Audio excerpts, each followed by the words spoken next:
ассалому алайкум дӯстон, хуш омадем ба шабакаи мо. Пеш аз оғози навор дӯстон, ба ҳамаи шумо миннатдории худро расондан мехоҳам. Бо розигии Аллоҳ ва бо кӯмаки шумо дӯстон, мо имрӯз 200 000 шудем ва ман миннатдории худро ба ҳар яки шумо, ба ҳар як нафари ин 200 000 мерасонам ва ба шумо ваъда медиҳем ки дар оянда боз ҳам кӯшишҳои зиёд мекунем ки беҳтарин наворҳоро омода карда пешкаши шумо кунем. Ба ҳамаатон ташаккур дӯстон. Акнун бошад мегузарем ба навори имрӯза ки мо барои шумо тозатарин ва муҳимтарин хабарҳоро аз ҷаҳони ММО омода кардем. доруҳое ки айни замон шумо дида истодаин доруҳои гиёҳии босифат аз ширкати шифофармо мебошад ки шумо имконият доред ки ҳамаи ин доруҳоро бо нархи арзон дастрас кунед.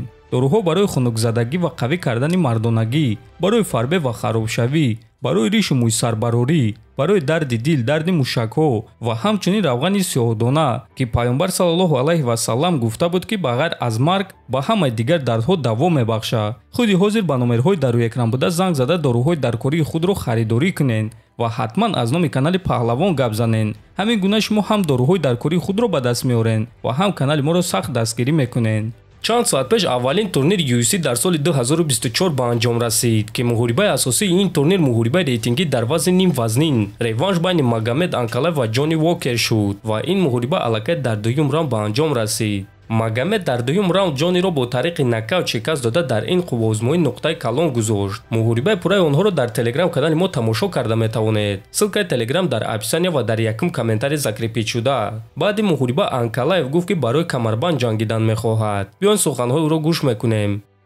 ман аз Ҷамал Хил дида зиёдтар арзандаи муҳорибаи унвониям ва ман тайёрам ки бо Перейра дар турнири UFC 300 муҳориба гузаронам. агар ки онҳо ба ман имконият диҳанд ки бо Перейра барои камарбанд муҳориба гузаронам, мо ин корро зебо ва дурахшон мекунем. ман метавонистам ки баромада дарҳол Ҷонни Уокерро ба замин афтонда муҳорибаро дар ҳамон ҷо ба анҷом расонам.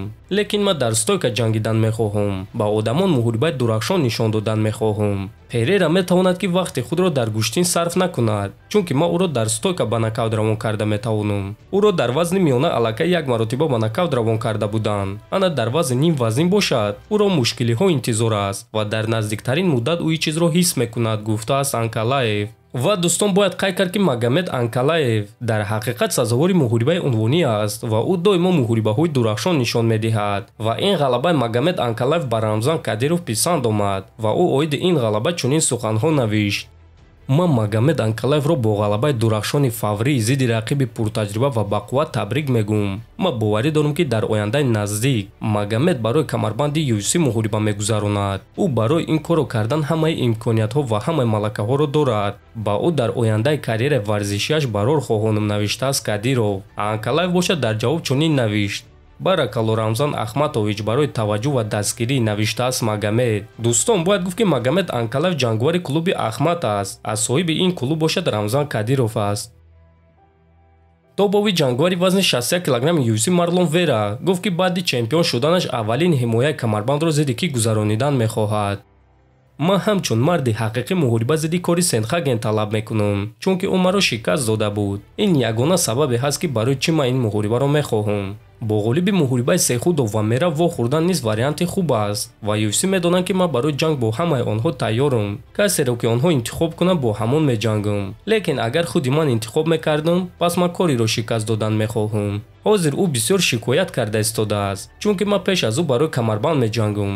аммо ман гунаҳгор нестам ки ӯ ба ягон кас шавқовар нест, гуфтааст Вера. хотиррасон мекунам ки муҳорибаи унвонӣ дар вазни 61 кг байни чемпион Шон Омели ва Доуталаб Марлон Вера рӯзи 10 март дар турнири UFC 299 баргузор мегардад ва ин реванши онҳо хоҳад шуд. дар якум муҳориба Вера бо тариқи нокаути техникӣ ғолиб шуда буд. дар ҳамин ҷо дӯстон навори мо ба анҷом мерасад. фикру ақидаҳотонро нависен, ҳатман дар канали мо обуна шавед. то боздид хонободу сарбаланд бошед.